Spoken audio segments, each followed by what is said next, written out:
আজ থেকে ঠিক ৫,৫০০ বছর আগে মথুরার কংসের কারাগারে বসুদেব দৈবকীর কোল আলো করে জন্মেছিলেন ভগবান বিষ্ণুর পুনর্বতান শ্রীকৃষ্ণ।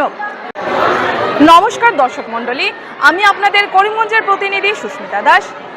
আমাদের চ্যানেলে আপনাদের সবাইকে স্বাগত। আজ ভগবান শ্রীকৃষ্ণের জন্মদিন। এই দিনটি কৃষ্ণ জন্মাষ্টমী নামে খ্যাত।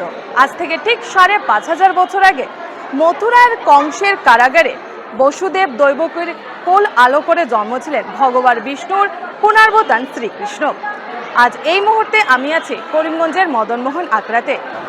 আজ আমরা পুজোর প্যান্ডেলের বা পুজো আশ্রমের কর্মকর্তাদের কাছ থেকে পুজোর প্রেক্ষাপট সম্পর্কে কিছু জানার চেষ্টা করব। আজ ওদের ৬০তম প্রতিষ্ঠা বার্ষিকী। এটাকে আমরা ষষ্ঠীপূর্তি হিসাবে সমগ্র ভারতবর্ষে বিশ্ব হিন্দু পরিষদের বিভিন্ন অনুষ্ঠান অনুষ্ঠিত হচ্ছে। ১৯৬৪ ইংরেজির ২৯ অগাস্ট শুভ জন্মাষ্টমী তিথিতে এই সংগঠনের জন্ম হয়। তার জন্য প্রতি বছর এই জন্মাষ্টমী তিথিতে আমরা করে থাকি। আজ ভারতবর্ষের বিভিন্ন প্রান্তে গত ২৪ অগাস্ট থেকে শুরু করে আগামী ১ সেপ্টেম্বর পর্যন্ত আমরা বিভিন্ন অনুষ্ঠান হবে। ঠিক তার সঙ্গে সঙ্গতি রেখে আমাদের এই জেলার কর্মকুঞ্জ নগরে, শ্রীভূমি জেলার কর্মকুঞ্জ নগরে স্থাপনা দিবসের কার্যক্রম রাখা হয়েছে। আমরা গত ২৪ তারিখ আমাদের যে পরিষদের জেলা কার্যালয়ে আমরা স্থাপনা দিবস পালন করেছি। আজ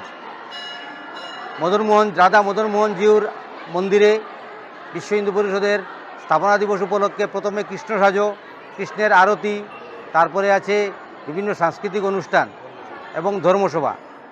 ঠিক সেইভাবে আগামীকাল সন্ধ্যা ৫:৩০টায় আমাদের বিশ্ব হিন্দু পরিষদ পরিচালিত শ্রী শ্রী সংকটমোচন আশ্রম ও সংস্কার কেন্দ্র কেশবপদ, সেখানে হবে বিশ্ব হিন্দু পরিষদের স্থাপনা দিবস। তৎসঙ্গে সৎসঙ্গ অনুষ্ঠিত হবে, তারপর আরতি হবে, তারপর আমাদের কার্যক্রম শেষ হবে। এবং আগামীকাল রাত্র ৮ ঘটিকায় আমাদের যে কার্যালয় আছে শ্রী শ্রী ভাগবত গৌড়ীয় মঠ, সেখানে অভিষেক, শ্রীকৃষ্ণের অভিষেক।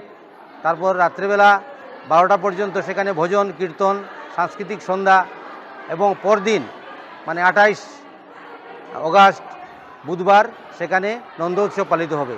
আপনারা এই অনুষ্ঠানের মধ্যে সবাই আপনারা এসেছেন, তার জন্য আপনাদেরকে অনেক ধন্যবাদ। আর আগামী সবটি অনুষ্ঠানে আপনাদের সাহায্য এবং সহযোগিতা আমরা একান্তভাবে কামনা করি। জয় শ্রীরাম, জয় শ্রীকৃষ্ণ। ধন্যবাদ।